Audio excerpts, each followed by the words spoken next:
Hello बच्चों, selection point के YouTube channel पर आपका फिर से स्वागत है। पिछली कक्षा में हमने पढ़ा था हमने चारों वेदों के बारे में पढ़ा था, आरण्यक के बारे में पढ़ा था। ठीक है, उनके जितने भी उपनिषद थे उनके बारे में हमने पूरा पढ़ लिया था। ठीक है, आज हम अपनी इस वीडियो में शुरू करने जा रहे हैं जनजातीय संघर्ष। ऋग्वैदिक काल में जो भी जनजातीय संघर्ष था उनके बारे में हम आज पढ़ेंगे और कैसे यहाँ पर पुख्ता तौर पे यहाँ पर स्टेबल हो गई। ठीक है, इन सब चीज़ों के बारे में आज हम जानने जा रहे हैं।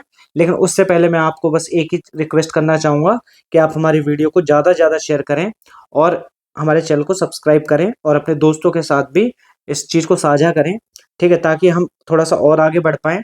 ठीक है, तो चलिए शुरू करते हैं। बात कर लेते हैं सबसे पहले जनजातीय जनजातीय संघर्ष की बात कर लेते हैं। ठीक है, तो जनजातीय संघर्ष में सबसे पहले ऋग्वेद में इंद्र को पुरंदर कहा जाता है। क्या कहा जाता है? पुरंदर कहा जाता है, जिसका अर्थ होता है दुर्गों को तोड़ने वाला, मतलब जो किले को तोड़ दे। ठीक है, ऐसे उस इंसान को क्या कहते हैं? इंद्र या पुरंदर कहा जाता है। ठीक है, आर्यों के 5 कबीले थे, 5 जन थे, जिनका समुदाय क्या कहलाता था? पंचजन कहलाता था। क्या कहलाता? पंचजन कहलाता था। और इनमें कौन कौन से थे? ये थे अनु, पुरु, तुवर्स और दुह्यु तथा यदु। ठीक है, ये सब क्या थे? ये सब आर्यों के कबीले थे। ठीक है, भरत और त्रिस्य आर्यों के शासन के वंश तथा पुरोहित जो वशिष्ठ, दोनों वंशों के समर्थक थे। भरत और त्रिस्य जो थे वो आर्यों के शासक वंश थे, और जो पुरोहित वशिष्ठ जी थे वो दोनों वंशों के क्या थे? समर्थक थे। ठीक है, अब इसी देश का, मतलब इस देश का, जिस देश में हम रहते हैं, इस देश का नाम इसी भरत कुल के आधार पर भारतवर्ष पड़ा। क्या पड़ा? भारतवर्ष नाम पड़ा। इस कुल या कबीले का उल्लेख सबसे पहले ऋग्वेद से मिलता है। कहाँ से मिलता है? ऋग्वेद से मिलता है। भरत और 10 राजाओं के मध्य जो युद्ध हुआ था उसे 10 राज्य युद्ध के नाम से जाना जाता है, और इसका मतलब होता है कि 10 राजाओं के बीच का एक युद्ध। ठीक है, जिसमें क्या हुआ था? 10 राजा आपस में लड़े थे। ठीक है, और उसका जो रीजन था वो भी अभी आगे मैं बताऊंगा आपको। इस युद्ध का जो कारण था वो भारत वंश के एक राजा थे, सुदास। ठीक है, तो उन्होंने क्या करा था? अपने पुरोहित विश्वामित्र को हटा करके उनकी जगह वशिष्ठ को क्या कर दिया था? नियुक्त कर दिया था। ठीक है, तो जो सुदास थे उनके पहले पुरोहित विश्वामित्र होते थे, लेकिन उसके बाद उन्होंने क्या कर दिया? उनके स्थान पर मतलब वशिष्ठ को अपना पुरोहित बना लिया था। ठीक है, तो सुदास द्वारा अपमानित किए जाने पर विश्वामित्र ने पंचजनों के साथ अन्य कबीलों को संगठित कर सुदास से युद्ध किया। क्या किया? सुदास से युद्ध किया। और यह युद्ध जो था वो परशुड़ी नदी के तट पर हुआ। ठीक है, और जिसकी पहचान वर्तमान की रावी नदी से की जाती है। किससे की जाती है? वर्तमान की रावी नदी से की जाती है। इसमें सुदास की जीत हुई और भरत कबीले की प्रमुखता क्या हो गई? कायम हो गई। इसमें कौन जीत गया? सुदास जीत गया था। ठीक है, और वहीं से क्या हुआ? भरत कबीले और पक्के हो गए यहाँ पर। ठीक है, अब ऋग्वेद के 7वें मंडल में इस 10 राग युद्ध का क्या होता है? हमें उल्लेख मिलता है। ठीक है, जो 10 राग युद्ध है उसका उल्लेख हमें कहाँ मिलता है? ऋग्वेद के 7वें मंडल में मिलता है। ठीक है, इसका एक कारण राज्य विस्तार भी माना जाता है। क्या माना जाता है? इसका मतलब एक रीजन ये भी माना जाता है कि राज्यों का विस्तार करना था, इसलिए क्या हुआ? इस युद्ध को लड़ा गया। ठीक है, जबकि कुरुजनों ने पांचालों के साथ मिलकर उच्च गंगा मैदान में अपना संयुक्त राज्य स्थापित किया। क्या किया? अपना संयुक्त राज्य, मतलब कुरु और पांचालों ने मिल करके क्या हुआ कि अपना एक मिलाकर के राज्य स्थापित कर लिया था। कहाँ पर? गंगा गंगा के मैदान में। कहाँ पे? उच्च गंगा के मैदान में। ठीक है, आइए आगे बढ़ते हैं और देखते हैं कि मतलब भौतिक जीवन के बारे में बात कर लेते हैं। और देखिए, मैं भौतिक जीवन की बात करने से पहले एक चीज बता दूं आपको कि मुझे कमेंट में किसी मेरे एक भाई ने मुझे सजेस्ट किया कि सर आप जो वर्ड्स हैं इनके कलर को आप ब्लैक रखिए, क्योंकि जब तक हम एचडी में नहीं करते हैं तब तक हमें दिखाई नहीं देता है। क्योंकि पहले मैं ज़्यादातर टाइपिंग करता था वो ग्रीन कलर में करता था, लाइट ग्रीन में। ठीक है, तो उससे लोगों को दिक्कत आ रही थी, और देखो मुझे बहुत अच्छा लगा जब किसी ने मुझे ऐसा सजेशन दिया। ठीक है, और मैंने उस सजेशन को माना है, और आज मैंने सारा जो भी टाइप किया है वो सारा ब्लैक में किया है। ठीक है, तो चलते हैं अपने पॉइंट पर बढ़ते हैं आगे। ठीक है, भौतिक जीवन की बात करें तो जो ऋग्वैदिक आर्यों के भौतिक जीवन के विषय में कुछ आभास मिलता है। ठीक है, भारत में उनकी सफलता के कारण थे घोड़े, रथ, घोड़े, रथ और संभवतः कांसे के कुछ कुशल अस्त्र शस्त्र। ठीक है, मतलब बिना हथियारों के कोई कैसे किसी दूसरी प्रजाति को अपने कब्जे में कर सकता है या उनको वहां से हटा सकता है। तो इससे पता चलता है कि कुछ कुशल अस्त्र शस्त्र जो हैं, जो कि कांसे के बने हुए थे, वो यहाँ पर उनके पास थे, जिनके बारे में हमें पुरातात्विक प्रमाण नाम मात्र मिलते हैं। क्या मिलते हैं? हमें कुछ कम प्रमाण ही मिले हैं कि ऐसा रहा भी होगा कि नहीं रहा होगा। ठीक है, संभवतः उन्होंने आरा वाला पहिया भी चलाया, जो सबसे पहले कॉकेशस क्षेत्र में 2300 ईसा पूर्व में प्रयोग किया गया था। कब प्रयोग किया गया था? 2300 ईसा पूर्व में प्रयोग किया गया था। ठीक है, उन्होंने राजस्थान की खेतड़ी खानों से उन्हें क्या मिलता था? तांबा मिलता रहा होगा, ऐसा अनुमान लगाया गया है। ठीक है, ऋग्वेद के प्राचीनतम भाग में फॉल का उल्लेख मिलता है। किसका? फॉल, जो साड़ी में जो फॉल लगाई जाती है ना, उसका उल्लेख मिलता है, जिससे हमें यह पता चलता है कि उन्हें कटाई, बुनाई और दावनी का ज्ञान था। ठीक है, क्या था? दावनी का ज्ञान था। ठीक है, आर्यों को विभिन्न ऋतुओं के बारे में भी जानकारी थी, कि मतलब कौन कौन से मौसम होते हैं, कैसे कैसे बदलते हैं, कब बदलते हैं, इन सब के बारे में भी इन्हें क्या थी? नॉलेज थी, अच्छी खासी नॉलेज थी। वहीं अगर बात करें, ऋग्वैदिक आर्यों के अधिकांश युद्ध गाय को लेकर हुए। ठीक है, इनमें गाय को बहुत पूजनीय माना जाता था, इसलिए अगर कोई गाय को कुछ बोलता था तो फिर आपस में ये कबीले लड़ जाते थे। ठीक है, आर्यों के जितने भी मतलब अधिकांश जो युद्ध हुए हैं वो किसको लेकर के हुए हैं? गाय को लेकर के हुए हैं। ठीक है, ऋग्वेद में युद्ध का पर्याय गविष्टि, गविष्टि मतलब गाय का अन्वेषण है। ठीक है, जैसा कि मैंने पिछली वीडियो में बताया भी था कि युद्ध को वहां पे गविष्टि कहा जाता था। क्या कहा जाता था? गविष्टि कहा जाता था, क्योंकि ज्यादातर जो युद्ध लड़े गए वो किस लिए लड़े गए? वो गायों की वजह से लड़े गए। ठीक है, कि गायों को कोई दिक्कत हुई तो फिर युद्ध हो गया, समझो। ठीक है, गाय सर्वोत्तम धन मानी जाती थी। क्या मानी जाती थी? गाय को सर्वोत्तम धन माना जाता था। ठीक है, ऋग्वैदिक लोग गाय चराने, खेती करने और बसने के लिए भूमि पर अधिकार करते थे, परंतु भूमि निजी संपत्ति नहीं होती थी। ठीक है, मतलब भूमि किसी की निजी संपत्ति नहीं थी। वो क्या करते थे? गायों को चराने के लिए, खेती करने के लिए या बसने के लिए भूमि पर अधिकार कर लेते थे। ठीक है, खरीदते नहीं थे, सीधे कब्जा कर लिया। ठीक है, ऋग्वेद में बढ़ई, रथकार, बुनकर, चर्मकार, कुम्हार आदि शिल्पियों के उल्लेख मिलते हैं। ठीक है, क्या मिलते हैं? ऋग्वेद में बढ़ई, बढ़ई, रथकार, बुनकर, चर्मकार, कुम्हार आदि शिल्पियों के मतलब काम करने वाले, जो ये चीज जो अपने बिजनेस से जुड़ी चीजें बनाते थे। जैसे बढ़ई क्या करता है? कुर्सी टेबल बनाता है। रथकार क्या करता है? रथ बनाता होगा। ठीक है, बुनकर कुछ बुनता होगा, चर्मकार कुछ चमड़े का काम करता होगा, वहीं कुम्हार क्या होता होगा? वो बर्तन वगैरह बनाता होगा या घड़े बनाता होगा। ठीक है, तो इनका उल्लेख भी मिल जाता है। तांबे और कांसे के अर्थ में आयस शब्द का प्रयोग होता था उस टाइम पे। ठीक है, तांबे या कांसे के अर्थ में, मतलब दो में से किसी एक के अर्थ में वो आयस शब्द का प्रयोग करते थे। स्पष्ट है कि उन्हें धातु कर्म की जानकारी थी। ठीक है, क्या थी? उन्हें धातु कर्म की जानकारी अच्छी खासी थी। आर्य लोग शहरों में नहीं रहते थे, संभवतः वे किसी तरह का गढ़ बनाकर या मिट्टी के घर बनाकर गांव में रहते थे। कहाँ पर रहते थे? गांव में रहते थे। ठीक है, तो ये चीज भी आप ध्यान रखेंगे, वो क्या बनाते थे? किसी प्रकार का गढ़ बना लेते थे या समूह बना लेते थे, या मिट्टी के घरों में किसमें रहते थे? मिट्टी के घर बना करके रहते थे। ठीक है, और गाँव में रहना पसंद करते थे। अगर जनजातीय राज्य व्यवस्था की बात की जाए, ठीक है, तो ऋग्वैदिक काल में आर्यों के प्रशासनिक तंत्र कबीले के प्रधान के हाथों में होता था। मतलब जो भी प्रशासनिक तंत्र होता था वो कबीले का एक प्रधान होता था और उसके हाथ में होता था। वह राजन अथवा राजा कहलाता था। मतलब उसे हम क्या कहते हैं? उसे उस टाइम पे क्या कहते थे? उसे हम जान सकते हैं कि उसे राजन कहते थे। क्या कहते थे? राजन मतलब राजा। ठीक है, ऋग्वैदिक काल में राजा का पद अनुवांशिक हो चुका था। ठीक है, यहाँ तक आते आते क्या हो गया था? राजा का पद अनुवांशिक हो चुका था। मतलब अगर कोई आज प्रेजेंट में राजा है और किसी कारणवश वो आगे राजा रहने लायक नहीं रहता है, तो फिर क्या होगा? उसी के परिवार से जुड़ा हुआ कोई व्यक्ति राजा का पद ले सकता है। ठीक है, राजा एक प्रकार का सरदार या मुखिया था।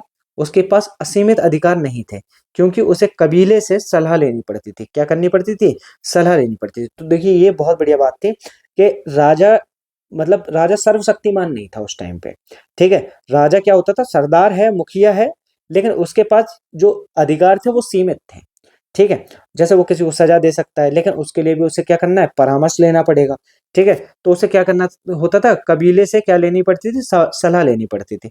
कबीले कबीले की आम सभा को समिति कहते थे। क्या कहते थे, समिति कहते थे। जो आम सभा होती थी, मतलब आजकल की जो मीटिंग्स वगैरह होती हैं, उनको उस टाइम पे समिति के नाम से जाना जाता था। ठीक है, अपने राजा का चुनाव करती थी। यही समिति क्या करती थी, अपने राजा का चुनाव करती थी। वह कबीले के मवेशी की रक्षा करता था। ठीक है, युद्ध का नेतृत्व करता था और कबीले की ओर से देवताओं से प्रार्थना करता था। ठीक है, तो राजा के ये सब काम थे कि क्या करते थे वो जब राजा का चुनाव हो जाता था, तो राजा क्या करता था, उनके मवेशी, उनके जानवरों की क्या करता था, रक्षा करता था। किसी भी जब युद्ध हो गया, तो युद्ध में सबसे आगे कौन चलेगा, राजा जी ही चलेंगे। ठीक है, तो उसके बाद कबीले के देवी देवताओं से अगर मान लो कोई ऐसी दिक्कत आती है जो जो सिर्फ देवी देवताएं ही क्या कर सकते हैं, सॉल्व कर सकते हैं, तो फिर राजा क्या करता था, भगवान से प्रार्थना भी करता था। ठीक है, सभा, समिति, विदत, ठीक है, एवं गढ़ जैसी संगठन विचार विमर्श करते थे तथा सैनिक और धार्मिक कार्य देखते थे। ठीक है, और ऋग्वैदिक काल में विदत स्त्रियां सभा और विदत में क्या करती थी, सभा और विदत में भाग लेती थी। ठीक है, तो स्त्रियां जो थी वो सभा में और विदत में क्या लेती थी, भाग लेती थी। ठीक है, तो यहाँ पे ये चीज बहुत अच्छी थी। ठीक है, कि स्त्रियों को मतलब एक अधिकार था कि वो भी अपनी सलाह दे सकती हैं। ठीक है, अगर बात करें सभा की, तो सभा को मैंने कुछ अलग तरीके से भी समझाया हुआ है। ठीक है, सभा मतलब वर्तमान जो लोकसभा है ना, उससे तुलना करते हैं इसकी। ठीक है, ऋग्वेद में सभा शब्द का प्रयोग जो था वो 8 बार हुआ। ठीक है, कितने बार हुआ, 8 बार प्रयोग हुआ। सभा शब्द का प्रयोग 8 बार हुआ। सभा के पुरुष सदस्यों के लिए सभ्य शब्द और स्त्री सदस्यों के लिए सभावती शब्द का प्रयोग किया जाता था। ठीक है, वहीं अगर बात करें समिति का, तो वर्तमान की जो राज्यसभा है, ठीक है, वो यहीं से इंस्पायर्ड है, जो कि बनी हुई है। ठीक है, ऋग्वेद में समिति का उल्लेख 1 बार हुआ है, परंतु उत्तर वैदिक काल में इसका महत्व बढ़ता हुआ प्रतीत होता है। ठीक है, कैसा प्रतीत होता है, बढ़ता हुआ प्रतीत होता है। अथर्ववेद में सभा और समिति को प्रजापति की पुत्रियां कहा गया है। क्या कहा गया है, प्रजापति की पुत्रियां कहा गया है। किसे कहा गया है, ठीक है, सभा और समिति को प्रजापति की पुत्रियां कहा गया है। क्या कहा गया है, पुत्रियां। ठीक है, अथर्ववेद में इस बात का प्रमाण मिलता है कि समितियों में स्त्रियों का प्रवेश संभव था। ठीक है, अथर्ववेद से हमें ये प्रमाण भी मिल जाते हैं कि उस टाइम पे जो स्त्रियां थी वो सभा और समिति में प्रवेश करती थी। अब बात करें अगर विदत की, ठीक है, तो विदत में अगर हम बात करें तो ऋग्वैदिक काल में इस संस्था का प्रचलन अधिक था। इस बात का प्रमाण है कि ऋग्वेद में विदत शब्द का प्रयोग 122 बार हुआ है। किसका, विदत शब्द का प्रयोग 122 बार हुआ है। मतलब इस शब्द का जो प्रयोग है वो कितने बार हुआ है, वो लगभग 122 बार हुआ है। ठीक है, 122 बार इसका प्रयोग हुआ है। ठीक है, वहीं अगर बात करें, जबकि अरण्य ग्रंथों के चरण में आकर इसका प्रयोग प्राय लुप्त हो गया। ठीक है, जबकि ये अरण्य ग्रंथों के चरण में जब आया, ठीक है, तो विदत शब्द का प्रयोग क्या हो गया, विलुप्त हो गया। ठीक है, वहीं विदत को विशिष्ट संस्था के रूप में माना गया है, जिसमें वृद्धों एवं जो विद्वान थे उनकी सहभागिता होती थी। किसकी, वृद्धों की। ठीक है, और विद्वानों की क्या होती थी, यहाँ पर सहभागिता होती थी। ठीक है, तो यहां तक हमने पढ़ लिया कि विदत और समिति और सभा, ठीक है, ये भी उस टाइम पे बहुत प्रचलित थे। ठीक है, लेकिन इनके जो हमें मतलब जो हमें इनके प्रमाण मिले हैं, ठीक है, वो अथर्ववेद से मिले हैं। ठीक है, जैसे समिति का प्रमाण जो है वो अथर्ववेद से ये प्रमाणित हुआ है, ठीक है, कि स्त्रियों का प्रवेश भी संभव था। ठीक है, इस प्रकार से मिला है। वहीं अगर बात की जाए तो विदत का प्रयोग लगभग ऋग्वेद में कितने बार, 122 बार हुआ है। ठीक है, और जो विदत एक ग्रुप था, उसमें वृद्धों एवं जो विद्वान थे उनकी सहभागिता होती थी। ठीक है, अगर आगे बढ़े थोड़ा सा और, तो यहाँ पे देखें तो दैनिक प्रशासन में कुछ अधिकारी राजा की सहायता करते थे। मतलब अगर दिन के कुछ कार्य हैं तो उसमें क्या होते थे, कुछ अधिकारी होते थे जो राजा की हमेशा हेल्प करते थे। महत्वपूर्ण अधिकारी पुरोहित होता था। कौन होता था, पुरोहित होता था। ठीक है, पुरोहितों के बाद संभवतः सेनानी का स्थान था। पुरोहित के बाद जो सबसे बड़ा माना गया वो सेनानी माना गया, जो भाला, कुल्हाड़ी, तलवार आदि शस्त्र चलाना जानता था। युद्ध में प्राप्त भेंट और लूट की वस्तुएं वैदिक सभा में बांट दी जाती थी। मतलब युद्ध में जो चीजें भी प्राप्त होती थी उसे क्या होता था, वैदिक सभा में बांट दिया जाता था। ठीक है, जो भी वस्तुएं मिली या लूट का सामान मिला वो सारी, या मान लो किसी ने कोई गिफ्ट दिया, ठीक है, तो वो कहाँ पे बांट दिया जाता था, वैदिक सभा में बांट दिया जाता था। चारागाह या बड़े जत्थे प्रधान वाजपति कहलाता था। मतलब जो चारागाह या बड़े जत्था कोई है उसका जो प्रधान होगा उसको उस टाइम पे वाजपति कहा जाता था। क्या कहा जाता था, वाजपति कहा जाता था। परिवारों के प्रधानों को कुलुप, क्या कहा जाता था, कुलुप कहा जाता था। ठीक है, तथा लड़ाकू दलों के प्रधानों को ग्रामीण कहा जाता था। क्या कहा जाता था, ग्रामीण। जो लड़ाकू दलों के प्रधान थे उनको ग्रामीण कहा जाता था। ठीक है, राजा कोई नियमित या स्थायी सेना नहीं रखता था, लेकिन युद्ध के समय स्वजनों की सेना, मतलब मिलिशिया संगठित कर लेता था। मतलब जो स्वजनों की सेना थी उसको क्या कहते थे उस टाइम पे, मिलिशिया कहते थे। क्या कहते थे, मिलिशिया। ठीक है, अगर बात करें कबीला और परिवार की बात करें, तो परिवार जो थे, परिवार कैसे थे, कबीले कैसे बटे हुए थे, उनकी बात कर लेते हैं थोड़ा सा। ठीक है, व्यक्ति की पहचान उसके कुल या गोत्र से होती थी। लोगों की सबसे अधिक आस्था अपने अपने कबीले के प्रति रहती थी, जिन्हें जन कहा जाता था। क्या कहा जाता था, जन कहा जाता था। ठीक है, जो कबीले थे उनको क्या कहा जाता था, जन कहा जाता था। ठीक है, ऋग्वेद में जन का प्रयोग, जन शब्द का जो प्रयोग है लगभग 275 बार मिलता है। ठीक है, परंतु जनपद अर्थात राज्य क्षेत्र शब्द का एक बार भी प्रयोग नहीं मिलता है। ठीक है, वहीं अगर बात करें, ऋग्वेद में दूसरा महत्वपूर्ण शब्द विष है, जो कबीलों के अर्थ में मिलता है। मतलब जो कबीले थे उनको क्या कहते थे, विष कहते थे। ठीक है, तो यहाँ पे देखिए ऋग्वेद में इसका उल्लेख लगभग 170 बार हुआ है। कितने बार हुआ है, 170 बार हुआ है। ठीक है, इस शब्द का प्रयोग कितनी बार हुआ, 170 बार हुआ। वैश्य नामक बहुसंख्यक वर्ग का उदय इसी विष या कबायली जनसमूह में हुआ था। ठीक है, जो वैश्य थे, ठीक है, वो उनका जो उदय हुआ, ठीक है, वो इसी विष अथवा कबायली कबायली जनसमूह में उनका उदय हुआ। आरंभिक वैदिक अवस्था में परिवार के अर्थ में गृह शब्द का प्रयोग मिलता है। क्या मिलता है, गृह शब्द का प्रयोग मिलता है। मतलब जो प्रारंभिक वैदिक अवस्था में परिवार जो था उसके लिए गृह शब्द का प्रयोग किया गया, जो ऋग्वेद में बार बार आया है। क्या आया है, जो ऋग्वेद में बार बार आया है। वहीं यह समाज जो था वो पितृसत्तात्मक था। परिवार में पिता मुखिया होता था। परिवार की कई पीढ़ियां एक घर में साथ साथ रहती थी। ठीक है, मतलब कई पीढ़ियां, मतलब जैसे दादाजी हो गए, फिर पापा जी हो गए, फिर बच्चे हो गए, ये कई पीढ़ियां हो गई, ये 3 पीढ़ियां हो गई। तो ये तीनों पीढ़ियां कैसी रहती थी, एक साथ रहती थी। इस समाज में लोग हमेशा वीर पुत्रों की प्राप्ति के लिए देवी देवताओं से प्रार्थना करते थे। ऋग्वेद में बेटी के लिए कामना व्यक्त नहीं की गई है। ठीक है, मतलब उस टाइम पे बेटियों को नहीं पाना चाहता था हर कोई चाहता था कि उसके घर में एक वीर लड़के का जन्म हो। ठीक है, तो इसलिए वहां पर प्रार्थनाएं की जाती थी। लेकिन पुत्री के जन्म के लिए कोई भी ऐसी, मतलब ऐसी कामना जो है वो ऋग्वेद में नहीं मिलती है। जबकि प्रजा, संतान और पशु की कामना सूक्तों में बार बार मिलती है। लेकिन वहीं पे क्या, प्रजा मतलब संतान, ठीक है, और पशु की कामना जो थी वो बार बार मिलती है। स्त्रियां सभा समितियों में भाग ले सकती थी। वे पतियों के साथ यज्ञों और आहुतियां दे सकती थी। ठीक है, यज्ञों में आहुतियां दे सकती थी। सूक्तों की रचना मौखिक होती थी और उस काल का कोई लेख नहीं मिला है।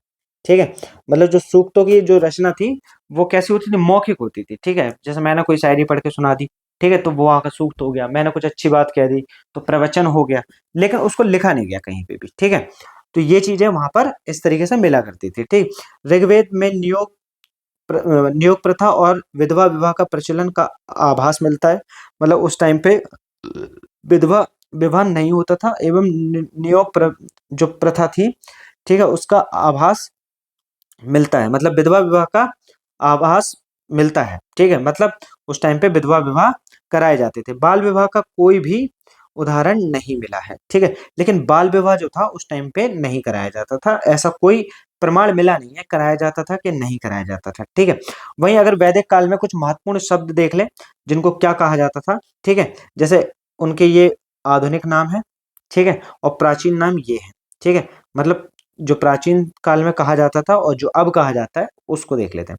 जैसे गाय, उसको अगन्या कहते थे। क्या कहते थे? अगन्या, जिसका वध ना हो सके, ठीक है। वहीं राजा, उसको गोप्ता कहते थे। अतिथि, गोहंता या गोहन कहते थे। धनी व्यक्ति को गोमत कहते थे, ठीक है। और समय को गोधूली कहते थे। क्या कहते थे? गोधूली। दूरी को गवयुति कहते थे, ठीक है। और नाई को वाप्ता कहते थे। बढ़ई को तच्छड़ कहते थे। युद्ध को गविष्टि, गेसु, गम्य कहते थे, ठीक है। गविष्टि, गेसु और गम्य कहते थे। पुत्री को दुहिता कहते थे। और जुलाहा को तंतुवाय, क्या कहते थे? तंतुवाय कहते थे। हलवाहा को कहते थे किवाश। क्या कहते थे? किवाश कहते थे, ठीक है। अनाज कोठार को कहते थे स्थवी। क्या कहते थे? स्थवी कहते थे। वहीं अनाज को धान्य कहते थे। और मरुस्थल को कहते थे धन्व। उपजाऊ भूमि को उर्वरा कहते थे। बड़ी नहर को कुल्या कहते थे। हल से बनी नालियां जो थी वो सीता कहलाती थी। और गोबर की खाद को करीश कहा जाता था। एक्चुअली में करीश जो है ना, वो थोड़ा सा ऐसे लिखा जाएगा, करीश, इस तरीके से लिखा जाएगा, ठीक है। तो इस पे आप ध्यान दें थोड़ा सा। तो करीश कहते थे, ठीक है। वहीं अगर सामाजिक वर्गीकरण की बात कर ली जाए, ठीक है, ये हमारा लास्ट पैरा है, ठीक है। सामाजिक वर्गीकरण की अगर बात की जाए तो वर्ण शब्द का प्रयोग रंग के अर्थ में होता था। किसके अर्थ में? रंग के अर्थ में होता था। ऐसा प्रतीत होता है कि आर्य भाषा भाषी और गौर वर्ण के थे, ठीक है। तो आर्य भाषा भाषी गौर वर्ण के थे और मूलवासी लोग काले रंग के थे, ठीक है। तो जो लोग वहां पे रहते थे वो काले रंग के होते थे, ठीक है, ऐसा प्रतीत होता है, ठीक है। ऋग्वेद में आर्य वर्ण और दास वर्ण का उल्लेख धीरे धीरे कबायली समाज तीन वर्गों में विभक्त हो गया, ठीक है। इसके बाद क्या हुआ? धीरे धीरे समाज जो था वो विभक्त होना शुरू हो गया। योद्धा, पुरोहित और सामान्य लोगों में इनको बांट दिया गया, ठीक है। योद्धा जो युद्ध करेगा, पुरोहित जो पूजा पाठ करेगा, और सामान्य लोग, ठीक है, जो कॉमन रहेंगे, ऐसे। चौथा वर्ग जो शूद्र कहलाता था, इसका साक्ष्य ऋग्वेद के अंत में मिलता है। क्या मिलता है? ऋग्वेद के अंत में मिलता है। और इसका सर्वप्रथम उल्लेख उल्लेख जो है वो ऋग्वेद के दसम मंडल में है। कहाँ पे है? 10वें मंडल में है, जो सबसे अंत में जोड़ा गया, ठीक है। जो सबसे अंत में जोड़ा गया, तभी क्या हुआ? शूद्र शब्द जो है प्रकाश में आया। उससे पहले पूरा समाज जो था वो तीन ही वर्गों में बांटा गया था, जिनमें पुरोहित, योद्धा और कौन थे? सामान्य लोग थे। ऋग्वेद युद्ध में व्यवसाय के आधार पर ऋग्वेद युग में व्यवसाय के आधार पर समाज का विभेदीकरण आरंभ हुआ। मतलब जो भी वो व्यवसाय करते थे उसके हिसाब से समाज को बांटा गया था। इसलिए नहीं कि छुआछूत के हिसाब से बांटा गया हो, या हम उनसे बात नहीं करेंगे, या वो नीची जाति के हो गए या हम ऊंची जाति के हो गए, तो ऐसा नहीं था। वहां पे जो भी विभाजन किया गया था, ठीक है, वो कहाँ पे किस हिसाब से किया गया था? वहां पे व्यवसाय के आधार पर क्या किया गया था? विभाजन किया गया था। जो युद्ध लड़ रहे हैं वो योद्धा हो जाएंगे, वो क्षत्रिय में आ जाएंगे, ठीक है। जो पूजा पाठ का काम कर रहे हैं, ठीक है, वो पुरोहित हो जाएंगे, ठीक है। लेकिन आगे चल के यही वर्ण व्यवस्था क्या हुई? हमारे समाज के लिए बहुत ज्यादा खतरनाक होती चली गई। और आज के टाइम में भी हम देखते हैं कि ये उतनी ही खतरनाक है जितनी पहले हुआ करती थी, ठीक है। कोई भी परिवर्तन आने को राजी नहीं है, ठीक है। कई जगह ऐसा देखा जाता है कि आज भी किसी समाज का व्यक्ति अगर शादी करने जा रहा है और वो दूल्हे पे वो घोड़े पे बैठ जाए, तो उस दूल्हे को क्या किया जाता है? घोड़े से उतार दिया जाता है, ठीक है। तो ये सब क्या है? ये सब वही है, ठीक है, कि मतलब हम किसी को छोटा बड़ा कर रहे हैं, ठीक है, छोटा बड़ा समझ रहे हैं, ठीक है। ऐसा नहीं होना चाहिए, ठीक है। हमें ये हमारे समाज की एक सबसे बड़ी कुरीति है। इसी वजह से क्या होता है? जो हिंदू धर्म है वो एक साथ क्या नहीं हो पा रहा? संगठित नहीं हो पा रहा, ठीक है। तो आगे देखते हैं। ऋग्वेद में किसी परिवार का एक सदस्य कहता है कि मैं कवि हूँ, मेरे पिता वैद्य हैं और मेरी माता चक्की चलाने वाली है, ठीक है। भिन्न भिन्न व्यवसायों के जीविकापर्जन, ठीक है, जीविकोपर्जन करते हुए हम एक साथ रहते हैं। तो उसने यही कहा कि मतलब मेरे पिता कवि हैं, मैं वैद्य हूँ, ठीक है, और मेरी माता चक्की चलाते हैं, लेकिन फिर भी हम क्या करते हैं? हम एक साथ रहते हैं, ठीक है।